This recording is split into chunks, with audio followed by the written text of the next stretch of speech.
Put your right hand in the box. Sour tasting berry! You want to see dry land? No more Mr. Nice Duck. Shogun of Harlem. Gordon's alive!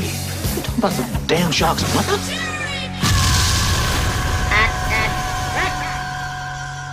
Welcome to Cherry Bombs, the underappreciated movies podcast. This is a show where we rip the scarlet letter off some unfairly maligned movies. Okay, so today we're going to be talking about one of our favorite films from the 80s, the 1987 film Over the Top, starring Sylvester Stallone and Robert Loggia.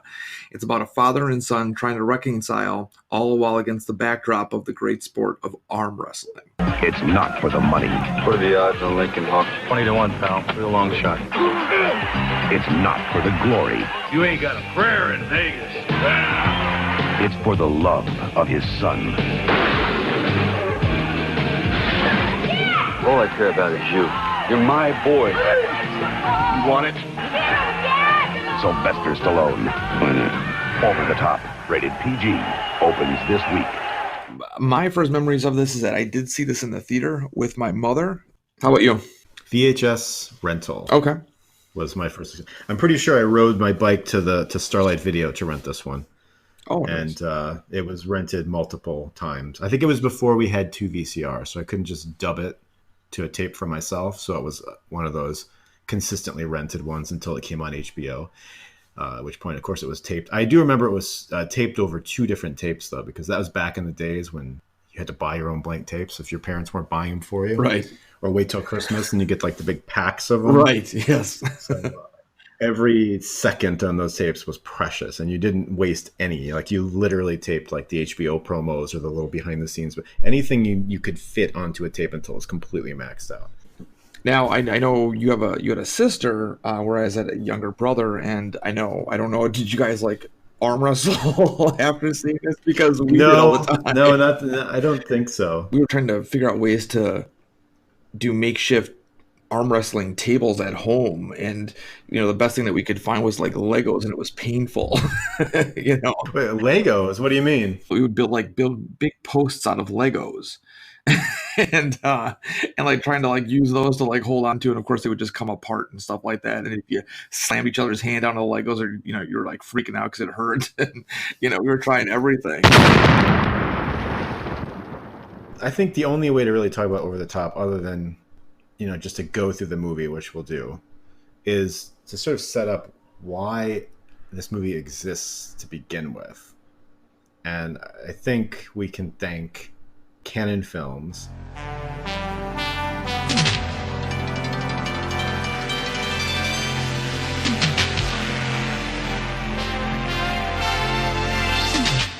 And the geniuses Menachem Golan and Yoram Globus, who probably are solely responsible for giving us this classic cherry bomb, which we should again say up front we love, unironically. It's just one of those rare 80s films that you never forgot. Let's just go back a little bit to the beginning of pre-Cannon Films even. Israeli producers, Menachem Golan and Yoram Globus, who were cousins. Yes.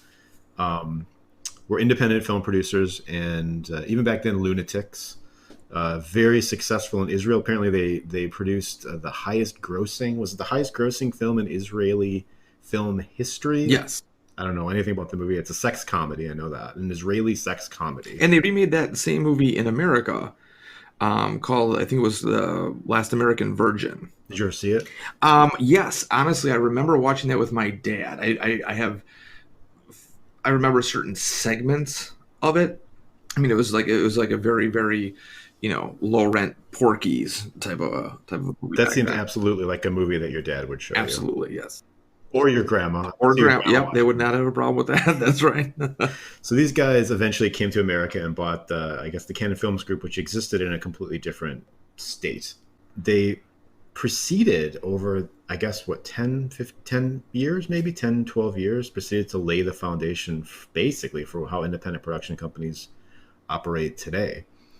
I was looking on IMDb, and just Menachem Golan himself has 228 producing credits alone. That was just skimming his producing credits. So that gives you an idea how prolific these guys were during that time frame. They stockpiled a film library, basically shooting anything, everything they could, pumping money into movies. I don't think they're pumping a lot of money into each movie, but they're pumping a little bit of money into a lot of movies. Right.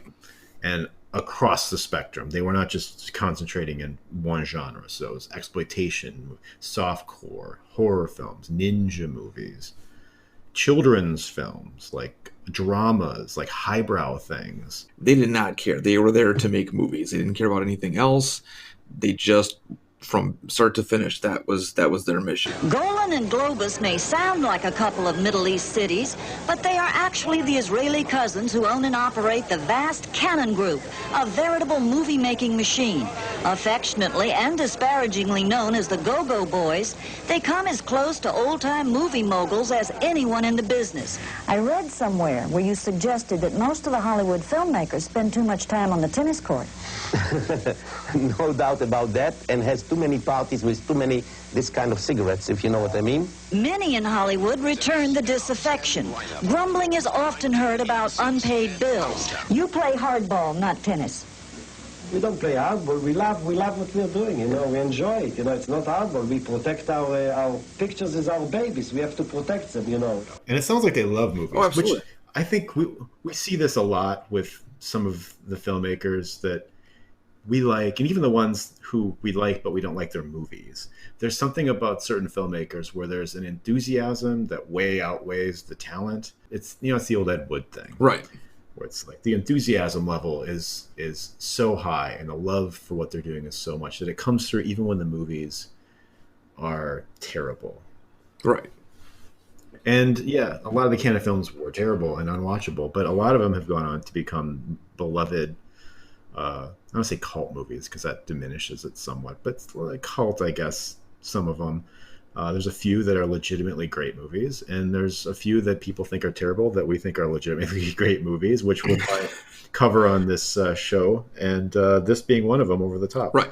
They were really good at cobbling together disparate genres as well into uniquely insane films like Ninja 3: The Domination, which was the female ninja action movie with the supernatural possession. He is the most feared and powerful warrior. A ninja who breaks from ancient tradition and explodes onto America. His soul possesses the body of an innocent woman and transforms her into a lethal assassin.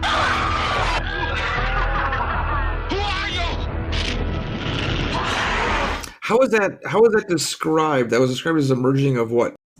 That's sort of aerobics dance culture mixed with Exorcist, mixed with like the ninja stuff. Because they had the American Ninja movies. They had like Enter the Ninja, Revenge of the Ninja, which, by the way, the Sho Kosugi ninja movies, if you have not seen those, totally worth picking up. Those are great.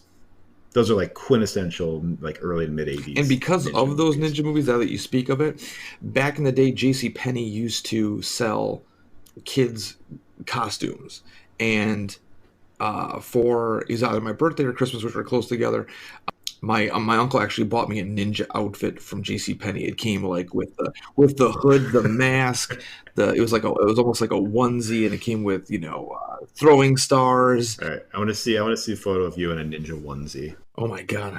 So they had their stable of like stars, their version of stars. So it was like the old studio system, but instead of Katharine Hepburn and Spencer Tracy, it was Chuck Norris, Charles Bronson, Michael Dudikoff.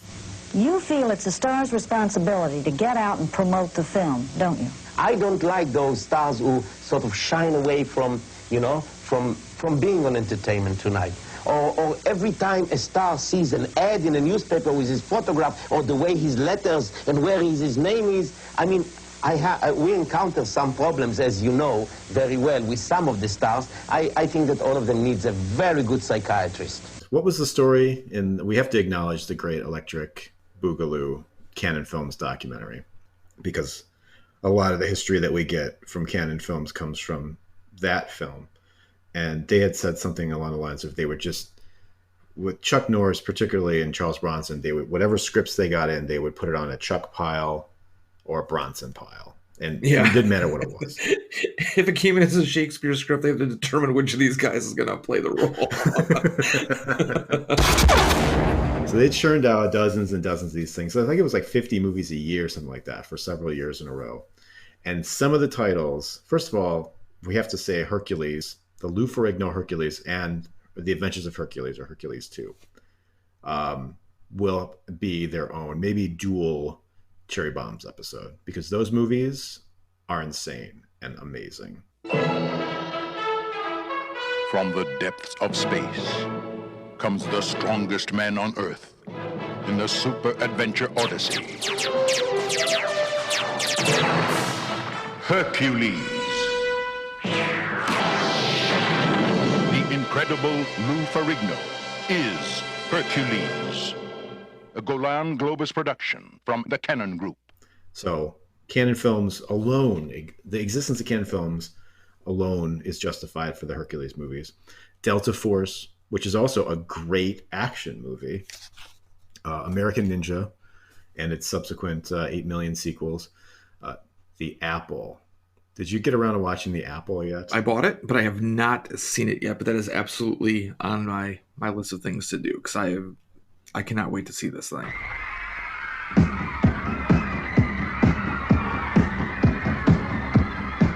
In 1994, the world is controlled by one power.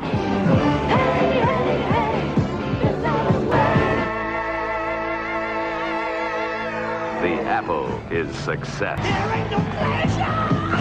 The Apple brings you everything. What about happiness?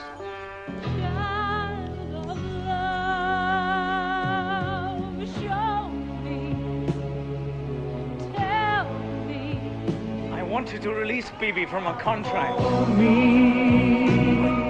The Apple is the temptation. The Apple is the experience. Take the apple! Now, a special experience in movie-going entertainment. The Apple. I think we'll probably hold off on talking about The Apple because that may be an episode. It's insane. It stars the great Catherine Mary Stewart in a futuristic, like, disco musical directed by Menachem Golan. Breakin' and Breakin' 2, which are also classics. Missing in Action, Invasion USA, Life Force, directed by Tobe Hooper, which is also a great underappreciated movie, I think. They watched. They waited. Now their time has come. Out of the depths of space, the ultimate terror. Moving, searching, destroying. From body to body, from life to life, from man to woman, changing, growing, burning for our life force. When one thing about these movies too is that because of when they existed, you are also treated, no matter which of these movies you want, they are old school effects and stunts. Oh yeah. Which makes these, which put these in a category, again, good or bad movie, love it or hate it. These movies, the effect stuff is worth the price of admission by itself. Right. They had enough money to do effects, but they didn't have enough money to do ILM effects. And sometimes, like, Life Force has amazing effects work. King Solomon's Mines, not so amazing effects work. Did you see America 3000? Honestly have not seen that. It's kind of a post-apocalyptic movie where women are ruling what's left of the world. Tiara! They produced Cobra, I believe. Even though it was distributed by Warner Brothers, they definitely had a hand in Cobra. Invaders from Mars, the Tobe Hooper remake, and his Texas Chainsaw Massacre 2. Gore and the Outlaw of Gore.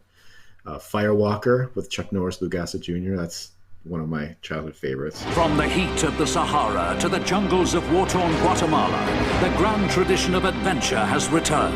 When Chuck Norris teams up with Louis Gossett, star of Enemy Mine, and Melody Anderson from Flash Gordon in a thriller-second quest for the treasure of the Firewalker. Link. The Maniac Monkey movie. The Maniac Monkey movie produced by none other than Rick McCallum. Of the Star Wars prequels.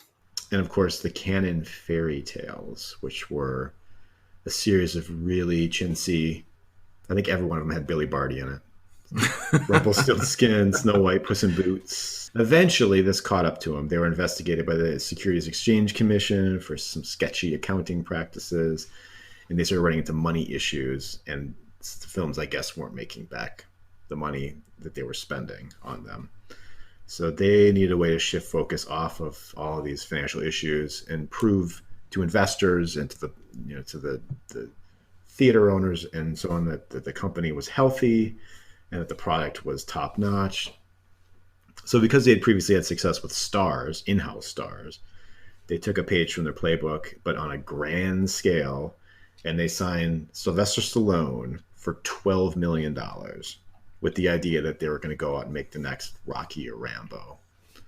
So I don't know if it was the highest paid at that time, but it sounds like in 1987 for an actor to get $12 million, I'm pretty sure that probably was the highest price tag. Because no one else in this movie was getting paid that money, that's for sure. No. And apparently the movie only cost $25 million. So half the budget was Stallone. So the script for Over the Top had been sitting on a shelf for years, written by a guy named David Engelbach in the late 70s for Columbia Pictures. Now there's an interview with him out there. He claims that his script was more of a straight drama, like Rocky, like a father-son relationship story, and that Stallone's dream was to buy an island, not a truck, but ultimately it was about reconciling with his son. And he complains that he says the heart was removed, but the bones were preserved. But it sounds to me like it's his perception over what the movie really actually became, because the way he describes his version sounds a hell of a lot like the movie that actually got made. Yeah, I mean, I really don't know why you would be, I guess, upset with this. Let's, it's an arm wrestling movie and a father and son, and they maxed out on this. Where else do you go? I don't know if you're going to do any better. Right? It's the definitive arm wrestling father-son reconciliation movie. And it is a straight drama. It's not an action movie. I mean, there's a couple of moments of excitement in it, but it's a straight drama with some sporting excitement in it, really. Right. So they hired Sterling Siliphant to rewrite the script, who had written a bunch of classy movies like In the Heat of the Night. But he also wrote The Poseidon Adventure, so he's the man that gave us that great Shelley Winters heart attack scene.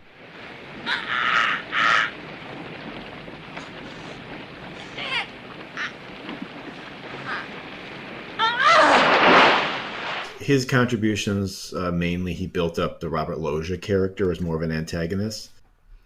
Stallone did his own rewrite on the script, as well as there was work done by Gary Conway, who had written some American Ninja movies, who gets the story credit. I wonder if a lot of people even know that Stallone does a lot of writing. He does. I think he wrote Rocky, didn't he? He did write Rocky. He wrote all of them, I believe. Yeah, and I know he did a lot of writing on the Expendables movies. Now I don't know if I think with Rocky he wrote that from scratch. But I think a lot of time he'll take a script and he'll rewrite it. Right. Well, you know who else he rewrote on Rambo 2? James Cameron, which Cameron was not too happy about. So who would direct Over the Top? None other than Menachem Golan, who was not a first-time director by any stretch. He had consistently directed movies, most notably for our tastes, The Apple, Enter the Ninja, and Delta Force was his previous movie to this one. Again, really competently directed. Outrageous, of course, but I mean, that's the Cannon Films way. Right. But very competently directed movie. I mean, no complaints with the directing hand of Menachem Golan. Cinematography was done by a guy named David Gerfinkel, who had done a lot of Cannon films, including The Apple, again, Delta Force, America 3000. But I will say that I watched it this morning again for the first time in a long time. You watched it last night. This is a great looking movie. It is. Like, it's a beautifully shot, like widescreen movie. Yeah. So for the cast, we talked about Stallone. Sylvester Stallone, I mean, does he really need an introduction? I mean, he's been in so much great stuff. Obviously, most known for Rocky and Rambo. But, I mean, just, we can just list them off. I mean, you have Daylight, you have Cobra, you have Tango and Cash. Judge Dredd. Judge Dredd. Oh my God. Yeah. Spy Kids 3D. And then we have Robert Loggia. Ones that I always remember most: Armed and Dangerous, Big, Necessary Roughness, the Independence Day films, Psycho 2, Scarface. To me, my favorite Robert Loggia movie, and the one that I think of first when I think of Loggia, is Lost Highway. Don't you ever fucking tailgate! Ever! Tell him you won't tailgate. Ever! I won't ever. Do you know how many fucking car lengths it takes to stop a car at 35 miles an hour? 6 fucking car lengths! That's 106 fucking feet, mister! If I had to stop suddenly, you would have hit me! I want you to get a fucking driver's manual! I want you to study that motherfucker! And I want you to obey the goddamn rules! 50 fucking thousand people were killed on the highway last year because of fucking assholes like you! And we can't forget the Orange Tangerine Minute Maid orange juice commercials. Wow. It's I mean I vaguely remember that. Remember when the parents are trying to get the kid to drink the orange juice, and they're like, "Well, who could convince you to drink this orange juice?" I don't know. The kid's like, I don't know, Robert Loggia, like, because all kids know who Robert Loggia is. And then he walks in. He's like, "Oh, you gotta drink this orange tangerine. It's good stuff." And the kid takes his, "That's good," and then Loggia's like, "Ugh." Try some new Minute Maid orange tangerine. It's got calcium. Then I'm not drinking it. Oh, no, it's sweet. You'll like it. I don't believe you. Well, then who would you believe? I don't know, Robert Loggia. Whoa, Robert Loggia. Billy, your mother's right. New Minute Maid orange tangerine tastes great. It's got as much calcium as milk. If you say so, Mr. Loggia. Yeah. This is great. Enjoy your breakfast. New Minute Maid orange tangerine with calcium. Yeah. Okay, so David Mendenhall, who plays Sylvester Stallone's son, Michael Cutler. He started off in small things like there was an episode of, a very special episode of Different Strokes, where Arnold finds out that his friend's buying drugs. So he sets up a deal with for a drug dealer, and this little kid named Sidney, who's played by David Mendenhall, is the sort of like the drug mule. He's the one that does this little transaction with Arnold. And that was the episode that Nancy Reagan appeared on the show to talk about drugs. She like shows up at the Drummond's house. And yeah, she just shows up like someone like called her and is like, "We heard Arnold's in trouble." But where I remember him best, and he wasn't in a lot of things, but at the time, Married with Children was going on, and Christina Applegate was the hot girl going on, and there was a movie called Streets. She's a prostitute. Christina Applegate plays a prostitute, and David Mendenhall plays a guy that's sort of like trying to become a rock star. Dawn is a teenage hooker, and she's about to learn there's a new kind of law on the streets. We need a place to spend the night. For two desperate runaways, there's no one but each other. What are you doing? I love you. I don't know how to make love. There's no place safe on the streets. The film Daily Variety calls a gritty and affecting portrait of a teenage throwaway. Stars Married with Children's Christina Applegate, called one of the 10 hottest young talents by People magazine. And Over the Top's David Mendenhall. The reason I remember this movie, even though it's absolutely terrible, is just because Christina Applegate showed some boobs in there. And and David Mendenhall was the guy that got to touch her boobs. So it was just like, this guy's awesome. He's in Over the Top, and now he's touching Christina Applegate's boobs. So like, this guy's like the coolest. Also, Terry Funk, who was a wrestler, played one of Loggia's thugs. Susan Blakely. So yeah, she plays Christina, who's the mother of Michael. And also Rick Zumwalt played the sort of the arm wrestling antagonist. So he was another bad guy, the main bad guy that Stallone comes up against. It was his first movie, and then he went on to play a bunch of characters with names like Burly Man, Bully and Bar, Mad Dog, Mountain Man, Musclehead, Convict, Prisoner, and Biker with Bandana. So the movie shot starting June 9th, 1986, shot, like you said, for 9 weeks, wrapped on August 15th. And they filmed in California, Utah, and Vegas.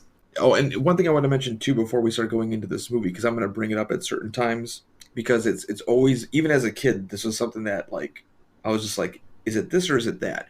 So Sylvester Stallone's character's name is Lincoln Hawk, but throughout the movie, people call him Hawks. And it's like, well, is it Hawk or Hawk? So that's why when I watched it last night, I was like, I'm going to watch this with subtitles, and I'm going to see if I'm just hearing this wrong. It's all over the place. Yeah, it's like the Han or Han Solo thing. It's like, which one is it? You Hawk? And all I've been hearing on the road lately is this Hawk is a man to beat. You got lucky again, huh, Hawks? The court is going to give him to his father unless Hawks can't support him. Excuse me, could you tell me what room Mrs. Christina Hawk is in, please? Mr. Hawk? Would you tell him that Lincoln Hawks would like to talk to him? Hawks! You Hawks? I'll make this brief, Hawk. What are the odds on Lincoln Hawks? Kelly, what are the odds on Hawks? Lincoln Hawks, 20-1. And the newcomer from the Truckers Division, Lincoln Hawk. Lincoln Hawk, over here. Hawk. Come in, Hawk. Come on, Hawk, back in here now. Got no power, Hawks. And I guess there's nothing left to do now but to dive in to Over the Top.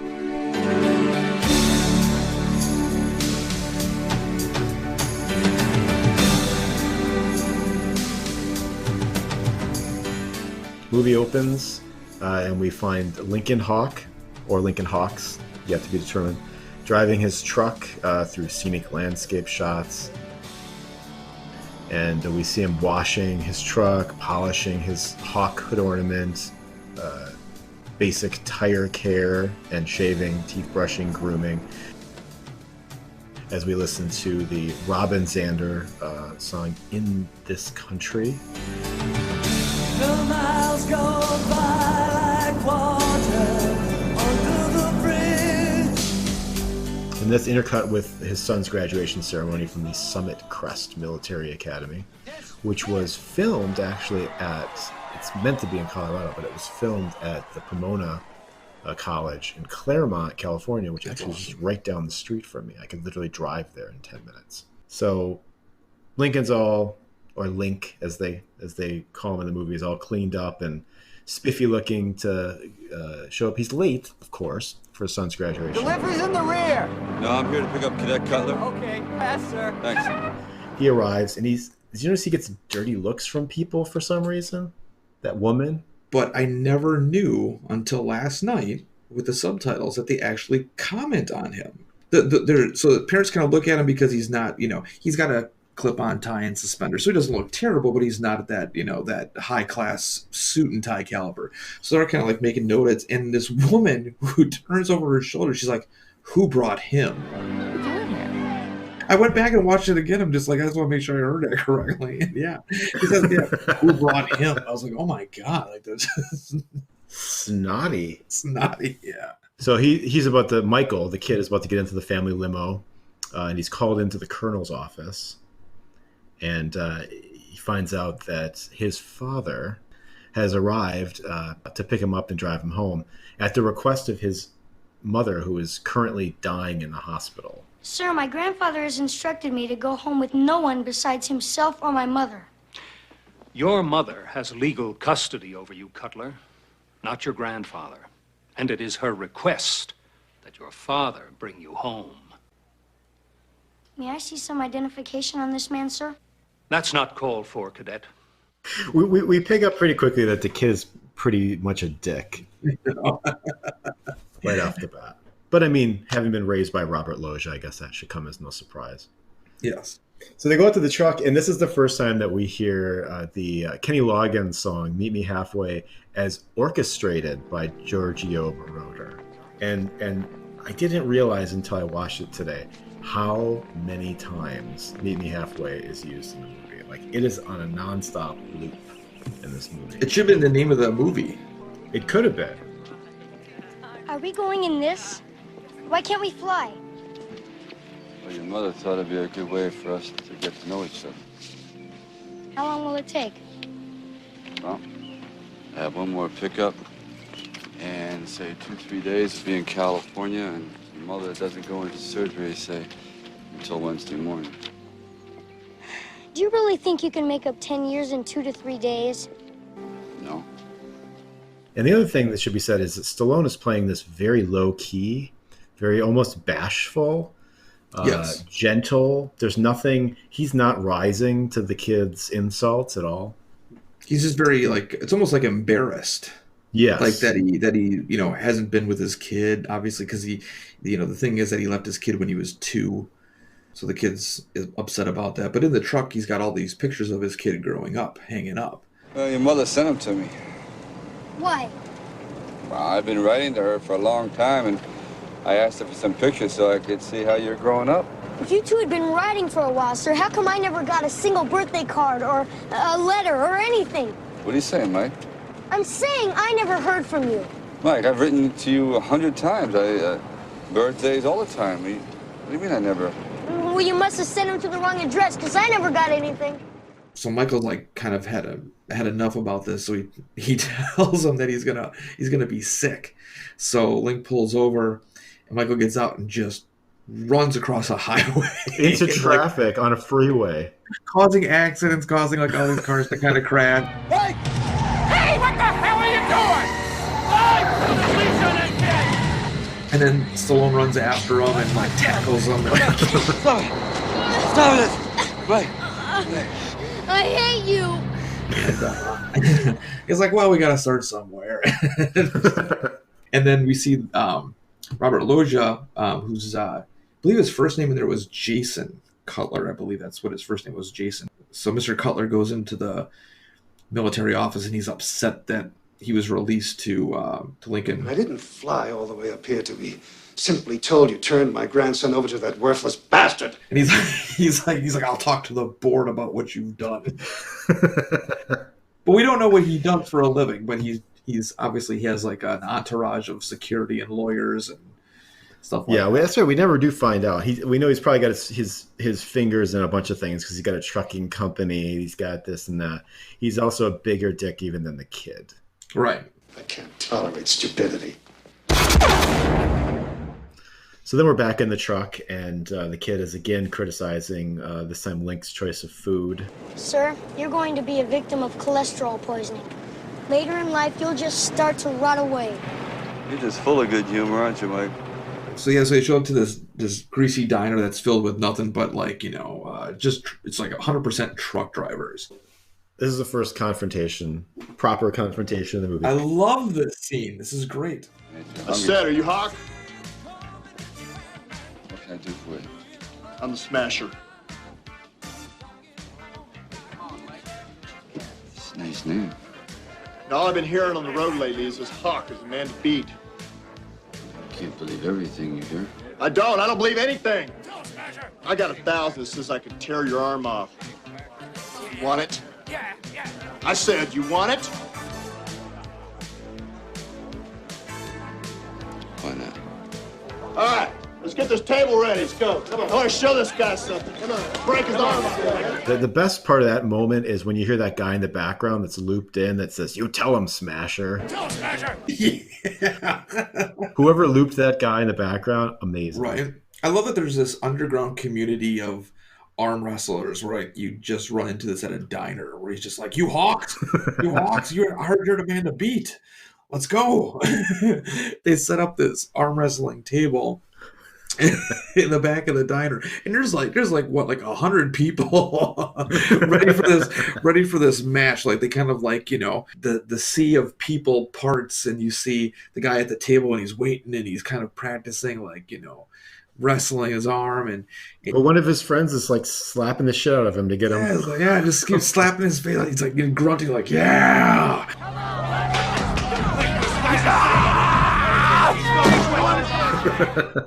And so you see like the sea of people part, and here comes Lincoln Hawk, and he's kind of like taking some deep breaths and pumping himself up. And then he does this thing that we'll talk about later on. Flip. Yeah, the hat flip. So he takes his trucker hat and he flips it and puts it on backwards. guy calls go, and they're going kind of back and forth a little bit. And while Michael's watching this, in walks Bull Hurley, who's the first appearance of Bull Hurley. And he comes in and hasn't even done anything yet, and he's all sweaty, right? He's all sweaty. He's got this handlebar mustache. I mean, he's just like a circus strongman. The dude's just massive. He approaches Michael and like creepily approaches Michael. Like, doesn't he put his hand on him? What are you doing with that guy? He's my father. Too bad. Look at that. It's not even just like, oh, that's the villain of the movie. Okay. And so then we cut back to Smasher and Lincoln in this arm wrestling match and going back and forth. And then you see like the move, which is sort of like the Karate Kid crane kick thing where Link. It is the equivalent of that in this movie. Which is like a completely illegal move to do in arm wrestling. It's like, yeah, you cannot just cover somebody's thumb. But Lincoln moves his fingers, covers the guy's thumb, pushes him the other way, and wins, and he wins this money. So is this entire movie predicated on cheating then? It is, because I looked up... Because that's how he wins every match. Yeah. No, I mean, absolutely. Because I was looking at the general rules of what the wrestling thing is, and you have to be even. So your shoulders have to be even. You have to have the thumbs locked. Everybody's got to be in a good position. You can't pull away. It's like, you got to be very specific. The hands got to be the fingers got to point at your opponent in a certain way. It's got to be all even and lined up. So, you cannot just, because if you cover a guy's thumb, like it's over. Like you just can't do that. How does he get away with it? So I don't know. I mean, I guess they had to have some sort of a gimmick for this or something, but from the rules I read, you cannot cheating. Do this. The gimmick is cheating. Maybe because it happens so fast, but every time that they do it, and they show it in slow motion, so you can see. But we as the audience know that he cheated. Then, in fact, there's even a thing at the end with Bull when he's like, "He's got his thumb. He's got my thumb." But that was Grizzly. Grizzly is the one guy that keeps complaining about the thumb. Right? Exactly. So I guess he cheated.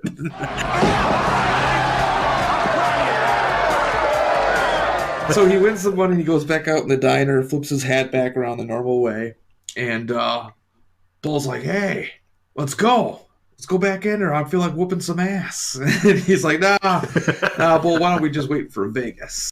You ain't got a prayer in Vegas. We'll see. And he makes a comment to Michael because he won't do it. He goes, too bad your old man's yellow, kid. And he leaves, and like I'll see you in Vegas. It's like Bull doesn't he's not like a villain, like he just beats people up. Yeah. He's just sassy. He's got a mouth on him. He's got a mouth on him. It should be said though that Smasher was a very good loser. He was he was humbled, Considering how out of control and confrontational Smasher was before the match, when he loses, he's like, that's cool, I'm good. So then Michael calls Mom. And Mom, we meet Mom. This is the first time we see Mom, I think, and she's in the hospital dying. But she looks pretty good still. You have to give it time, Michael. You have to be patient. I know how you feel, but you must do it. It's important. I know you want me to do it, but I don't even know him. I want you to try. It's important to me. Why? I thought everything was fine. Michael, there's so much more to life than what you've seen, honey. But he left you. He had his reasons. So now they're back on the road, and now Lincoln is... he's no longer towing whatever that farm equipment he was at the beginning. Now he's towing a trailer with the big Brute Cologne logo on it. Brute Cargo. Which will come back later. We'll come back to Brute at a later time. So the Grandpa Cutler, that's what I'm just going to refer to him as, Grandpa Cutler. He goes and visits the mom in the hospital, and she's like, oh, you must be mad at me. And he's like, no, I'm not mad at you. I'm disappointed.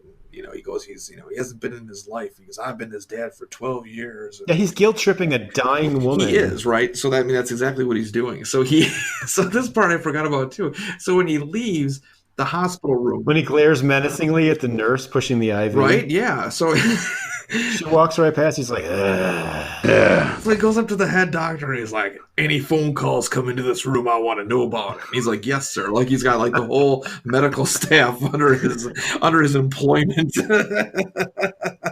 And then he tells his bodyguard, Terry Funk, he's like, find the boy. Let my grandson found. I don't care how you do it. Do it.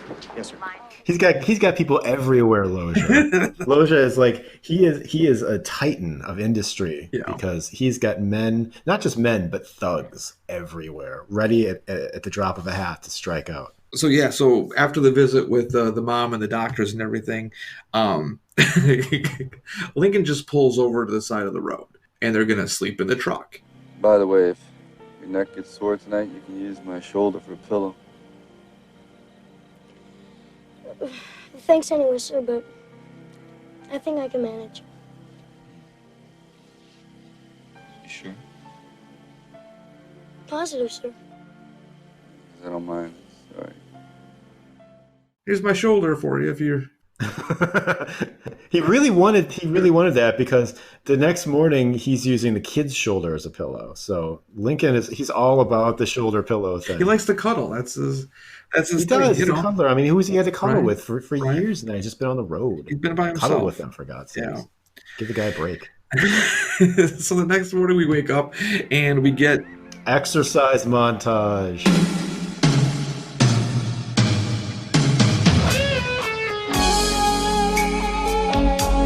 '80s staple music exercise montage. So we're seeing them doing kind of like standing pull-ups off the grill of the truck. So they're just like holding out of the grill with one arm and just pulling themselves up and they're bonding. And then one of my favorite little things of this movie is that then you get introduced into the arm wrestling pulley machine that he installed in his truck.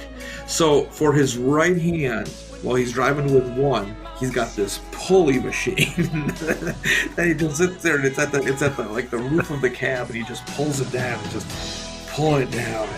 And that's how he can work out while he's driving truck across. He just works out the one arm. He just works out just the right arm because the other one's driving. It's like the guy in Lady in the Water that just works out the one arm. The one big arm. So then we go into a little bit of a dialogue where Michael, the real Michael, comes back a little bit and he starts kind of putting him down like, you ain't smart. Like, you know, you got the brain of a 15-year-old and something like that. And he's like, you know, you just drive truck, whatever. It's nothing, no big deal. And again, Stallone doesn't get mad at him, but you know, he kind of wants to show him off. So he pulls over and Michael thinks he's going to get beat. You know, he's like, give me a break, kid. In the novelization, Lincoln is much more aggressive during that scene. Oh. He's like, you're goddamn right, I'm pissed. He gets mad in the book. I love that. That should be a choose your own adventure. Does he beat Michael? Does he not? Hold on. Hold on just for a second. Let's just see if I can find it real quick. If I can't, we won't waste too much time on it. But if I can find it real quick. Okay, so here's the passage from the book. Michael says, "Why have we stopped, sir?" Link erupted with fury. "Because I goddamn resent what you said about truckers. Some of the smartest men I know drive long-haul rigs across this country. It takes brains and know-how and guts to push one of these monsters night and day from coast to coast with all the regulations and accounting records and weigh-ins and asshole cops breathing down your neck. Now you're such a little genius. Just slip over here in my seat and see if you can drive this sucker." Oh my God. So that's his response in the novelization. Let's talk then further about the movie version. Okay. So he gets out and he says, all right, here, you drive the truck. So we're going to have a 12-year-old driving this truck. On a public road. It's not like he's in a parking lot. Right, yeah. This is just like he just pulled over on the road. We're just going to have him drive the rest of the way. That's father-son bonding right there. Right. Go on, hold it steady. This is great. I'm really doing it. This is great. So now we get to another diner. And Michael's eating cake now. Like he's completely, his diet is out the window. He's driven a truck and now he's a man and now he can eat like steak and cake. And so as they're walking out to the truck, Lincoln notices a couple of kids at the arcade. And he has a 50-year-old face, that kid. And he goes back over to the kids and he goes, hey, you guys, You guys want to arm wrestle for some money here? He goes, 10-1 says my kid can beat you 2 out of 3 times. All right, let's start. Ready, wimp? Skin feels like a girl's. Maybe he is a girl. Don't listen to him. You hear? Don't listen to him. Oh, kill him. You're gonna show him now, right? You're gonna show him. You're gonna do it. Over the top, ready? He beat this kid, this 50-year-old, 15-year-old, beats Michael pretty easily, and Michael's embarrassed. He starts crying. He runs outside. Grandfather always said you were a loser. Now you're trying to make me one, and I hate you for it. Stallone puts him in his place, tells it like it is, says you're basically a spoiled, rotten brat. You let yourself get beat. And then he says the key line in the movie. The world meets nobody halfway. Do you understand what that means? If you want it, Mike, you gotta take it. Do you hear me? You gotta take it. This is the wisdom of Over the Top. It's actually a very moving scene. It's actually a very emotional moment. Go in there and try. I know you can win. But even if you don't, so what? So you lose. As long as you lose like a winner, it doesn't matter. Because you did it with dignity. I'm telling you, if you don't go in there, you're going to be sorry. You're going to regret it your whole life. You know what I mean? So Michael walks in, and now he's focused. He's got a little bit of an angry face. Lincoln takes the trucker hat that Michael's wearing, and he puts it on backwards. So kind of mirroring his dad. Michael wins the next 2 of the 3 arm wrestling matches, but he does it the same way that his dad did with the cheating. with the cheating move of completely encasing the other guy's thumb. Over the top. The power, Mike. The power, Mike. All right, way to go. You're a tough little sucker, aren't you? So he's on top of the world. It's going good with his dad. And he says, hey, can we call Mom? He goes, yeah, sure, of course. So he goes to a payphone, a phone booth, and he's calling his mom. And like now we see the mom, and now she's like hanging on by a thread for some reason. So good. It's been like a day. Right, it's like a day. And she's going from vertical to horizontal. Right. She's not looking so good. Yeah, she's just like, I'm glad you're doing great, Michael. She's like heavy breathing on the phone. It's like, it's wonderful, but your dad on the phone. So Michael's like, oh, she sounds so weak. And he's like, all right, let me talk to her. Whatever happens, I want you to stay with him. I know how difficult it is for you, but it's really important. He needs you, honey. I will. It's almost like she knows she's not going to make it. Right. Yeah, because it's almost like she just knows that the grandpa's evil. Like, oh yeah, she knows. Yeah, she's like, oh, he can't stay with him. It's terrible. Can't stay with grandpa. And so while he's on the phone with her, he's looking. Lincoln's sort of like facing like the diner, so you can see him making this phone call. And what you see in the background is Michael's wandering the parking lot, and all of a sudden you see a couple of guys come out of nowhere and they kidnap him. And they throw him into a vehicle. Lincoln sees this. He starts chasing after him. And so then now Link's in his truck. Now the truck at this point, though, does not have any cargo. Conveniently, the Brute trailer is gone. We don't know where we dropped the Brute off, but now he can move a little bit. He can maneuver a little bit faster. So there's this highway chase scene. Still coming. Oh, shit, here he comes. Michael's freaking out because he's like, Dad, they got me. Obviously, you can't hear him. He's being kidnapped. And so Lincoln Hawks, he's bleeding from the head, and he's driving his truck and crashing through cars and the whole thing, and finally like forces the car. I can't believe like in a junkyard or something like that. I think they crash into, and the guys just run off. And he's like, you tell him he's staying with me. And Michael's confused. He's like, who were those guys? He's like, oh, ask your grandpa. Like for some reason we knew that grandpa has kidnappers. So we get back to the boys in the truck, and there's some on the road arm wrestling. And this is kind of where we start to figure out what Lincoln's plan is, which is to win the big jackpot in Vegas for the big arm wrestling competition. Yeah. So he can start a trucking company, and he wants to hire Michael. So then they get to the hospital. They arrive just in time to find out that the mom is dead. Apparently she died on the operating table. So Michael freaks, runs out. He's angry at Lincoln for taking the scenic route to get there, basically. If you would have never come to pick me up, I would have seen her. I wouldn't be running around in that truck while she was dying. Like nobody knew Mike. You've never been around when anybody needed you. Taxi! And he catches a taxi. Yeah, right. He just was, I mean, for a 12-year-old, he just no problems getting in a cab and just driving off. And so the funeral scene happens, which is actually very well attended by Loja's thugs. So then, with nothing left to lose, Lincoln visits the Cutler estates. which because Adam Gorham loved to, copy movies. Terminator. This is the Terminator version for themselves of this. Yeah, where he goes up to the gate and. Yes? I'd like to talk to Jason Cutler, please. You're not wanted here. Would you tell him that Lincoln Hawks would like to talk to him? Like I said, you're not wanted here. I want to see my boy. Move. Get this thing the hell out of here before I call the police.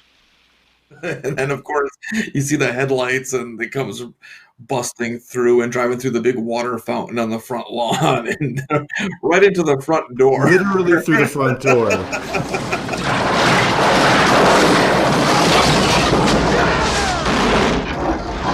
So he starts walking up the stairs and the grandpa at the top of the stairs is just like, get out of here. You think you can come in here, destroy my home, and take Michael with you? Michael Cutler is my boy. You deserted him years ago, and that's a fact that you can't change, no matter what you do. Damn you! Damn you. Then the thugs come in, they start, they pile on top of him, and they call the police. So he's arrested, and next day, I assume the next day in prison, he's visited by Loja's creepy, cadaverous male secretary. Tries to buy off Link, basically by saying, if you go away, we won't prosecute. Michael comes in, questions what kind of future they would have together, which is a legitimate question, considering what he just did. Together is all I can guarantee. You say this now, and then you leave. Michael rejects him. Lincoln takes the deal, basically. He sells his truck for $7,000 so he can enter the arm wrestling contest. Although he does keep the hawk hood ornament. So this is intercut with Michael ransacking his mom's old bedroom, looking for the letters that were sent to him. And he finds the letters, and he finds dozens of them. Now, my question to you on this is, did his mom hide the letters, or did Grandpa hide the letters? Yeah, you assume it's Grandpa, but then you got to wonder if... Yeah, I know. I was wondering the same thing, but it was one of those things where I just didn't want to think about it because it was a hole. Right. Unless, was it that militaristic in there? Was it that much of a penitentiary that she couldn't even, it's like Flowers in the Attic or something, where she couldn't even, sneak him, come into my room for a second, let me show you something? Yeah. It should also be noted that all of this is a montage. And this begins the sort of most mysterious montage of the entire movie for me, because I can't quite figure out where it ends. I think this may be the longest montage in the history of montages, because Kenny Loggins kicks in again, Meet Me Halfway, and it's Lincoln driving to Vegas. He sells the truck. It's Michael ransacking the bedroom. Then he checks in, and Lincoln bets money on himself, 20-1 odds. He bets the full $7,000 on himself. So Michael, we see him sneaking out of the house. He steals a truck from Loja's garage. And then there's more arm wrestling. It's an arm wrestling montage. And my question is this the same montage as the montage that we saw building up to the montage? It was a double elimination arm wrestling tournament. It's a double montage. It's a double montage in a way, too, because it goes from Meet Me Halfway and it goes into the Sammy Hagar Winner Takes It All song. Yes. Yeah. But we're still in that montage cutting style. So it's like they literally ran out of song from the first montage. They had to start another song and continue the montage. We continue to see Michael drives to the airport. He catches a plane to Vegas somehow. Then we see Lincoln working his way through his competitors, and we also see Bull Hurley doing the same thing. One reminder, once again, this is a double elimination competition. You have to lose twice to be out. In other words, if you lose once, you still have one more chance. Okay. There's some pre-arm wrestling slapping again, like with Smasher. And these are truly bear-like guys with these gigantic arms, making Stallone look tiny. Yes. You know? Yeah, these are real arm wrestlers. These are not actors. You see some female arm wrestlers to mix things up. Michael finally arrives. He's got to sneak off the plane because, of course, Loja's thugs are everywhere. Let me remind you, please. This is a double elimination competition. If you lose twice, you're out. Double elimination competition. And so we learn the prize finally, which is $100,000 and a $250,000 Volvo tractor truck. Yes. We meet the final competitors in a series of awesome interview clips where they're talking as if they're being interviewed by somebody. Harry Bosco, right here. Harry Bosco. My whole body is an engine. This is a fire plug, and I'm going to light him up. And the newcomer from the Truckers Division, Lincoln Hawk. Lincoln Hawk, over here. To tell you the truth, the truck is the most important thing. And then, of course, there's the classic Bull Hurley interview where he says that he drives truck. I drive truck, break arms, and arm wrestle. It's what I love to do. It's what I do best. He drives truck singular.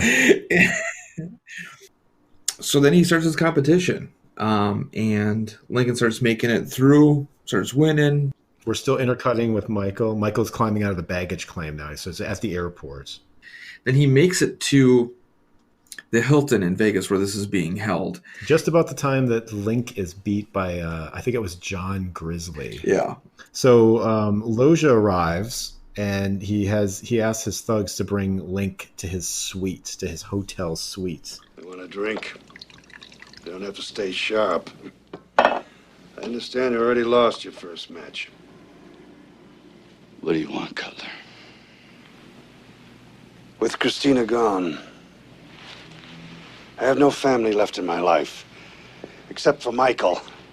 You never had anything, so you have nothing to lose. But then he like just sits there and berates him for a while. He's just like, you're just a loser and abandoner, and you're worthless. He's like, okay, anything else? Because I'm gonna take off now. And he's like, no, I gotta show you something. Come here. Yeah. So then he offers him a truck with a Cutler National Trucking logo on the trailer, and $500,000 just to go away forever. I gave you custody of the boy. I signed papers. What more do you want? I'm trying to make things easy for you, Hawk.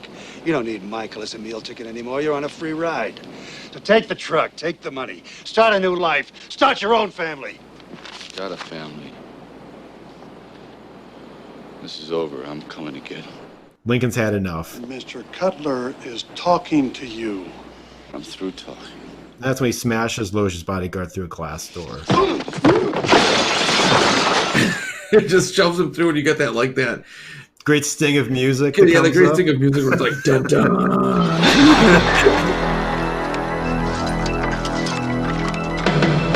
So Michael eventually finds his way to his dad, and he's not yet. No. See, you're skipping over the double elimination.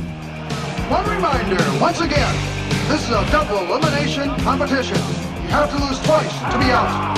In other words, if you lose once, you still have one more chance. Oh, that's right. I'm sorry. You're right. So Lincoln's back, and we're going to face. This is the double elimination period. So he faces off against John Grizzly again, who had just previously beat him. Grizzly, to intimidate him, I guess, drinks a can of motor oil. And what does he say? I'm going through the gas to a funnel. Yeah, something like that, which is ridiculous. He just starts chugging motor oil, which is ridiculous. Stallone. One thing that needs to be said, particularly in this one, but in the Bull Hurley stuff as well, is Stallone sells the shit out of the arm wrestling. You can feel the veins popping out on your own neck while you're watching. Oh, for sure. So Link beats Grizzly. He beats Mad Dog Madison. So yeah, Michael finally catches up to Lincoln. He's just like, Dad. Like, he's like happy because I think because he found the letters that his dad was being truthful to him. So he's like, Dad, I want to be with you and let's do it. And he's kind of like, oh, Michael, that's great, but he goes, he's losing hope. Yeah, he's giving up. Yeah, he's like, my arm. He goes, I don't know if I can beat him. Bull Hurley hasn't lost in 5 years, and the whole thing. He's like, but I want to beat you, Dad. And then he kind of calls him back out on it. He's just like, all that talk about never giving up was all lies. You never believed it yourself. And what you said to me, remember? Now is the time to do for yourself. There will be nobody halfway. If you want it, you gotta take it. Mike. You weren't talking about me. You were talking about yourself, weren't you? Mike, please. Now is your chance, Dad. Don't you see? I don't care about what happened before, so you can stop trying to prove yourself to me. It doesn't matter if you win or lose, Dad. I don't care about that. All I care about is being with you, Dad. I love you.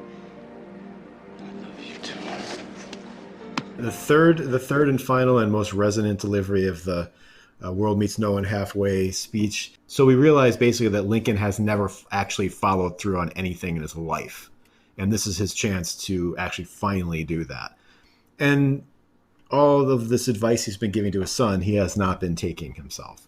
And again, it's one of those things that rises this movie above just a sort of silly sports inspirational movie that you laugh at. I think this is like a genuinely emotional moment in this movie. Yeah, it is. And then you get to the big face-off. And so this is the moment that Bull Hurley's been waiting for. He finally gets to square off against Lincoln. Doesn't even belong on my arm wrestling table. That's my area. That's my game. He's got no shitting business there. And so they square up. They lock the hands together. What I do is I just try to take my hat and I turn it around, and it's like a switch that goes on. And when the switch goes on, I feel like another person. I feel like a truck, like a machine. And they say go. And so they're both pulling. It's really not going anywhere. And Lincoln pulls out. So then they bring in the strap. Get the strap. So now they strap them together. So now neither of them can move. So they're in the position. They're locked together. And we have to note also that at this moment, Loja himself shows up. Yes. Michael, we're going home as soon as this is over. He's gonna stick around until this thing's over because he wants to see how it goes. So now they're going at it, and now we get to the part where they're going back and forth, swinging back and forth, coming closing to getting the other person's hand to hit the mat. Michael's just pleading like, "Come on, Dad, you can do this. You can do this." And here's where I'm gonna rather than us telling what we see in the film, I'm gonna actually read from the novelization. Oh yes, I'm so excited because I don't know.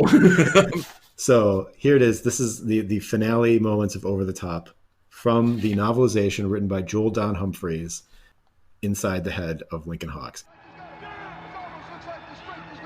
His body was aching. He felt sick. He felt faint, and he could only half see. He was going down. He could see wild horses running free. They splashed through the ocean tide, kicking up sand along the beach. He was there with them. It was warm in the sun. Michael rode behind them on a beautiful black stallion. The boy was laughing. He pulled the boy off the horse and into his arms. They hugged each other like father and son. The announcer held the microphone away from his face. He knew he was shouting, but he couldn't help it. This incredible match has broken the 1-minute mark, but it can't last much longer. Any second now. Link's arm continued to slow bend backwards. But the boy was with him on the beach, father and son, and they were happy. Michael screamed again and again, and the shrill chant somehow penetrated the dream. In the distant splash of the ocean, Link could hear the boys scream, "Take him, Dad! Take him, Dad!" The fog-cutting dream, busting echo of voices crashed against Link's brain. "Dad, Dad, Dad!" pounded in his head. He could hear the roar. The chant drummed against his temples. "Take him, Dad! Take him, Dad!" From somewhere deep in his island dream, from somewhere in that faraway place of crystalline concentration and groggy perceptions, in that faraway place of dreams and courage, he found energy. He threw back his head and opened his mouth, and from somewhere deep in the soul of Silverhawk, there exploded a primal scream so terrifying and sharp it cut through the noise of the ballroom. The devastating wail and shuddering resurgence of power in Link's arm stunned the straining Bull Hurley. At that instant, Link swung with one unbelievable sweep of his body and went over the top. Link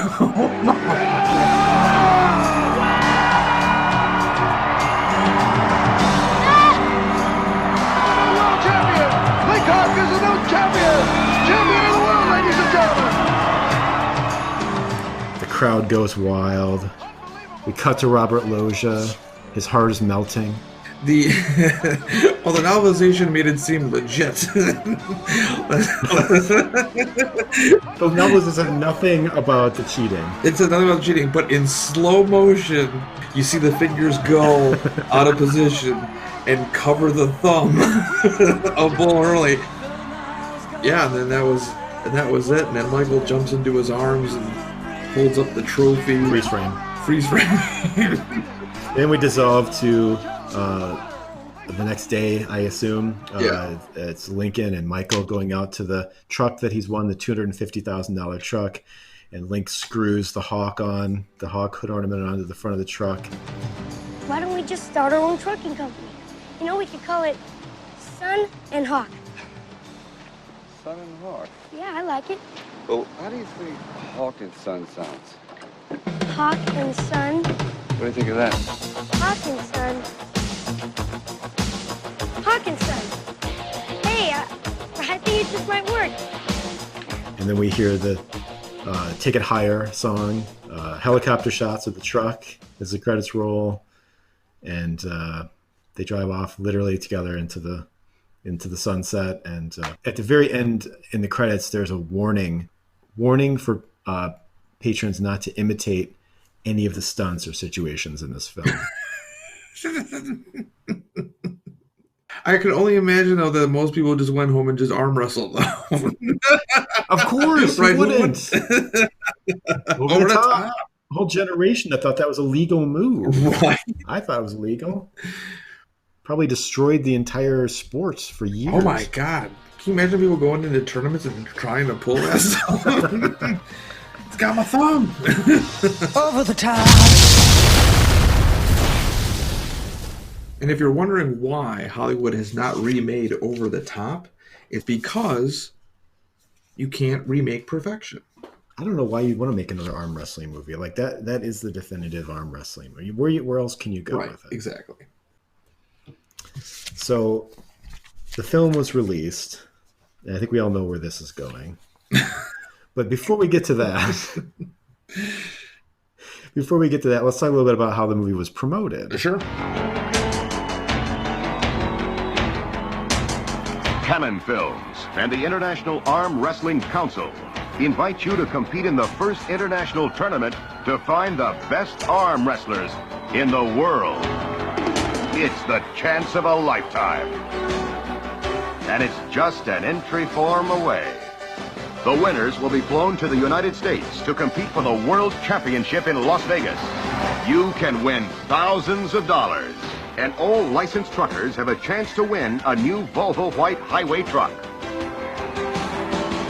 And the winners will have the chance to appear with Sylvester Stallone in a major motion picture from Cannon. Over the Top, the new blockbuster of 1987. Enter now for your chance to go over the top. Entry forms available in your theater lobby. Over the Top, coming this Christmas. From Cannon. Music was a big component of the promotion here. There was a soundtrack, which I own the soundtrack on vinyl when I was a kid. Oh, it's awesome. Sammy Hagar, Robin Zander, Kenny Loggins, of course. Frank Stallone did a song that's in the movie called Bad Night. Yep. Asia and Eddie Money had a song. But there was two songs in particular that they made videos for, and both the videos are well worth searching out on YouTube. They're amazing, and I can't watch them enough. First, the Kenny Loggins Meet Me Halfway video, which is basically it's Kenny Loggins singing in a bar with like aviator sunglasses on. And then we see him walking down the road with his guitar case. He's hitchhiking. Yeah. He's like the world's worst hitchhiker. It's like the world's, because there's cars driving past, but he doesn't actually ever put his thumb out. And then at the end, he's literally just wandering through the desert. Like he's not even anywhere near a road. He's waiting for somebody to meet him halfway. That's right. Well, nobody meets you halfway. That's right? The mistake he's making. And then there's Sammy Hagar's Winner Takes It All video, which is a lot more energetic than the Kenny Loggins video and a lot more insane. It starts out with Sammy Hagar in a dead sleep being woken up by Bull Hurley. You miserable little surf punk. I'm gonna make you hurt. Yeah! At the end, he squares off with Stallone, who I think is meant to be playing Lincoln Hawk. So it's an in-character thing. And for the Ultimate Arm Wrestling Championship, Stallone turns his cap backwards. And then to answer the challenge, Hagar does his own like switch flipping moment where he sort of like flips his luxurious locks of hair around to intimidate Stallone. And it must work. He even punches himself in the head a couple of times. So he gets that slapping thing down. Yeah, you gotta have the slap before an arm wrestling. And it must have worked because Sammy Hagar wins the arm wrestling easily. The movie had its own toy line from a company called Luco, which I couldn't find anything about either Luco at all, except for that they had apparently made some Sesame Street toys that had been recalled because they were dangerous. They're drinking motor oil. Now, what's great is the fact that this movie had a toy line at all. Oh, it's amazing. There was a large action figure doll of Stallone, and then there was these 6-inch figures with 7 points of articulation. They had Lincoln, they had Bull Hurley, they had 4 other arm wrestlers. John Grizzly, who eats a cigar and drinks some more oil. They had John Brzezinski. You know what they did not have an action figure of, though? Robert Loggia. Robert Loggia. It just comes with phrases. Michael will never go with you because you're a loser. You've always been a loser. There was also a promotion with Brute Cologne. Yes. For every man who wears Brute, there's a woman who loves what he smells like. There's something about Brute that's nice to be close to, and nobody knows that better than a woman. Honey, I was just thinking about you. Brute. It smells like a man. And now, Brute invites you to enter the over-the-top Brute sweepstakes. Win one of 10 Brute Dodge 4x4s. Entries where Brute gift sets are sold. So the other thing that was released, which I didn't realize how special it was until now, was the over-the-top novelization of the movie, which was written by Joel Don Humphreys, who has 2 IMDb credits that I could find. One of them was for a movie called My Heroes Have Always Been Cowboys. And the other was the very first episode of the Lou Ferrigno Incredible Hulk show. Man. He wrote that. Wow. So the book is insane. It has deleted scenes that are not in the movie. I don't know if they ever shot any of these scenes or not. The movie's only 93 minutes, which makes me think there might be some deleted scenes out there. It also has some backstory on Lincoln Hawk that in a million years I never would have imagined, but it's incredible. So I will read a little bit. So deleted scenes. Of course, we remember in the film that Loggia sends his thugs out to try to kidnap the boy, and then Stallone crashes into them, and then they run away. But there's 2 more incidents in the book of Loggia's thugs trying to get involved and capture. Yes, one where they try to capture the boy, and the first one, they're pulled over by some cops who tried to plant drugs in the truck. So there's that. And then the second time, they set up a roadblock where it looks like somebody's having a heart attack. Lincoln pulls his truck over, gets out, tries to help, and then the guys attack Link. So we find this bit of information out in the description. What the men did not realize was that Lincoln Hawks was no ordinary fighter. Link was more than just an experienced street brawler. He had learned his fighting skills brawling in the alleys of Asia. He knew Thai boxing. His elbows and knees were lethal weapons. Wow. So that's something we don't get in the movie. And then now we remember that in the initial confrontation, Link just crashed his truck and the guys ran away. But in this, Lincoln has had it, because it says, with all 4 of Link's punks moaning on the ground, he charged Michael's abductors. He grabbed the red-bearded guy by the hair and yanked him so violently it was almost a bare-handed scalping. But the man's head followed the yank and turned to meet the explosive smash of Link's elbow in his face. Link followed the blow with a series of swift blows to the redhead's face and neck. When Link finally released the man's hair, the man's beard was stained with blood. The man fell against the pickup and slid down the fender to the ground, realizing that he was now alone against this crazy truck driver. The man holding Michael threw the boy aside and flipped the glove compartment open. But before the man could grasp what he was searching for, Link slammed the lid of the compartment shut on the man's wrist. The force of the metal ripped into the man's arm, severing his artery. Blood sprayed a fine mist across the windshield. The man screamed in agony, but Link ignored the man's cries. Oh my God. What? This is crazy. The last bit I'm going to read from the novelization is significant because, again, it tells us more about Link's backstory, and it also introduces an element that is absolutely nowhere to be found in this movie, but would probably be more fitting maybe in a Steven Seagal movie. So, en route, Lincoln decides that they're going to spend the weekend with his old Indian buddy, White Wolf. He's an old Comanche warrior. So they stop by this guy's hut, way out in the middle of nowhere. And we pick it up as Michael's talking to White Wolf. Was my father trained as a warrior? Asked Michael. Yes, he was. Link nodded his head. Oh, yes, said Link. I had quite a teacher. When your father was a boy, he came to me to learn the Indian ways, said White Wolf. I saw the reflection of the Comanche spirit in him. The wide-eyed youngster asked the Comanche storyteller about his father. Where did my father get the name Silverhawk? Again, something that's not in the movie, but in the book he's referred to constantly as Silverhawk. White Wolf rubbed his forehead with his fingertips and answered, when he was 6, he held a hawk's wing in each hand and tried to fly off the top of a tree. So then, later, White Wolf takes them all out to the backyard. And then it picks up. White Wolf walked into the darkness and picked up a burlap bag he had placed beside a tree.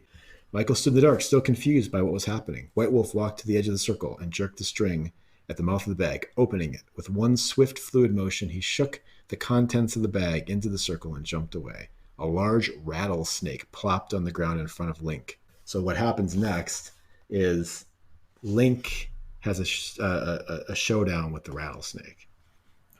What is happening? Link remained perfectly still. His eyes were half closed. He seemed to be in a trance, only partly aware of the events occurring around him. But Michael remembered Link's zombie-like trance at Martha's truck stop. He had prepared for his match there with Smasher by going into some sort of strange, otherworldly hocus-pocus. It was obvious to Michael that it was happening again. The warrior was preparing for war. War with a snake. This is so damn weird. I mean, like, I don't even know what movie you're talking about. Right. This is so weird. Suddenly, with a swiftness that was imperceptible to the eye, the snake struck.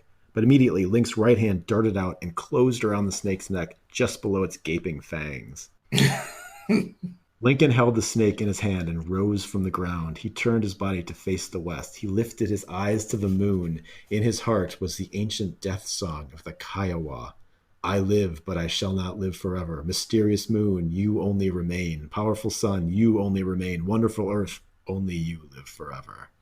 He was offering thanks, a prayer in his heart. He knew that he had teased death and walked away smiling. Oh my God. I just want to see him arm wrestle animals now. That's the sequel.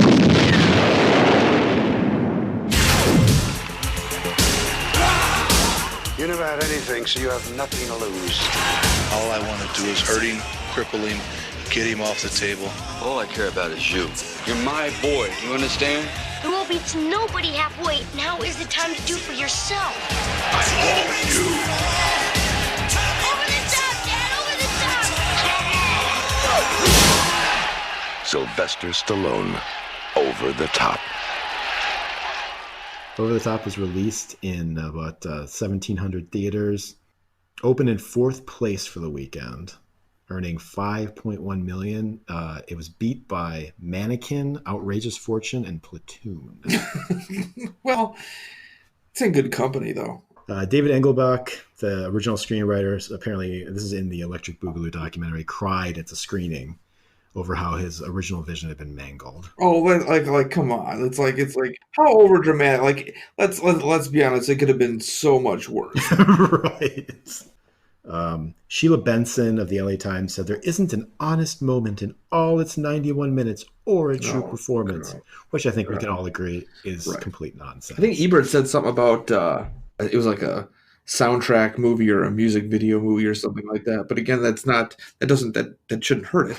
The match is exciting, but the film is predictable, and once again, Stallone does not allow his movie wife to upstage him in a movie. This time she's played by Susan Blakely, and she has 2 dumb telephone scenes with nobody else in them, and then she dies off camera. Your mother is dead. Her only function is to set it up so that everything depends on Stallone proving that he loves his son.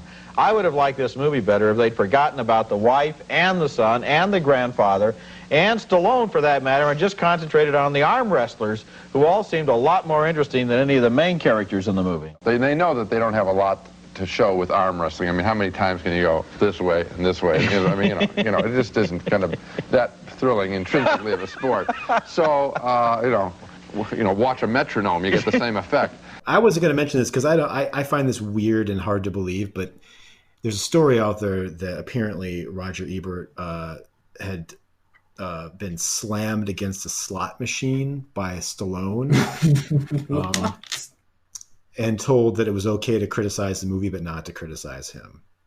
I don't know if that's true or not. That seems a little over the top. Exactly. Did they ever do a show on it? Because I bet you Gene would have tried to arm wrestle Roger. The one trick you learn is that Stallone puts his hands here. Give me your hand. Remember he goes up like this. When he wins that way, wouldn't you think that some of the other guys would figure it out and they would try and get the advantage over the top? Come on, Roger, over the top. Let's go. And then Roger will just be like, "Gee, Gene, you're grabbing my thumb." Thumbs up, Roger. Over the Top received 3 Razzie nominations in 1988. David Mendenhall won 2. Won 2 for one for Worst Supporting Actor, and then 1 for Worst New Star. That's harsh for a 12-year-old boy. Stallone was nominated for Worst Actor, but he lost, and he lost to none other than, you know what I'm going to say. He keeps coming back in this show. Oh God, he lost to Bill Cosby for Leonard Part 6. See the world's favorite funny man, Bill Cosby. All right. In Leonard Part 6, an adventure in comedy, rated PG. The film grossed $16 million on a $25 million budget. Masters of the Universe came out same year, which we'll also be doing a Cherry Bomb show on at some point. So between Masters of the Universe and, of course, the notorious Superman 4 Quest for Peace, which we will not be doing a Cherry Bomb show on, and Over the Top, those movies kind of went off the business model. They cost more than what Cannon usually spent, and they were really just sort of going for broke, basically, and then they went broke. And it was the end of Cannon Films. End of an era. Stallone's career kind of slumped after that. He did Rocky V and Stop or My Mom Will Shoot and Oscar. It kind of wasn't until Cliffhanger in 93 that he started to get his mojo back. But Stallone is like the king of comebacks. Yeah. I mean, how many times has Stallone gone away and then come back? I mean, there's the whole Expendables period. And then, of course, he was nominated for an Oscar for Creed, which incidentally, or not incidentally, he should have won. He should have won that, yeah. He was robbed on that one.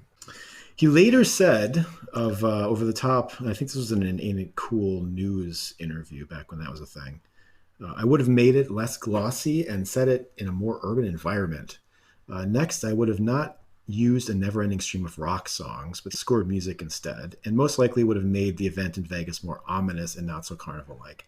Well, luckily he can't go back and do a special edition because I don't like any of those ideas. Yeah, those are not good ideas. He must not be too sour on it though, because just last January on his Instagram, he posted a picture of one of the freeze frame moments, like the freeze frame moment at the end of the movie. And it was captioned, "Over the Top with my movie son, the talented David Mendenhall." Oh, see, that's cool. So Stallone still got some love for the Over the Top. Yeah, you should. As should everyone. Over the Top, a classic cherry bomb. Well, I saw my dad last night, and he couldn't remember a movie he saw like last month. And all I said to him was, and I didn't even tell him what we were doing. I said, "Hey, do you remember a movie called Over the Top?" He's like, "The arm wrestling movie with Sylvester Stallone. I remember that, yeah." So it ingrains itself in you. That is a perfect way to end the show. Thanks for listening, guys, and remember, never ever apologize for the movies you love. And finally, we agreed that Working Girls, the documentary about hookers in New York, was an interesting movie and a good offbeat character study, so 2 thumbs up. If you say so, Mr. Loja. Yeah.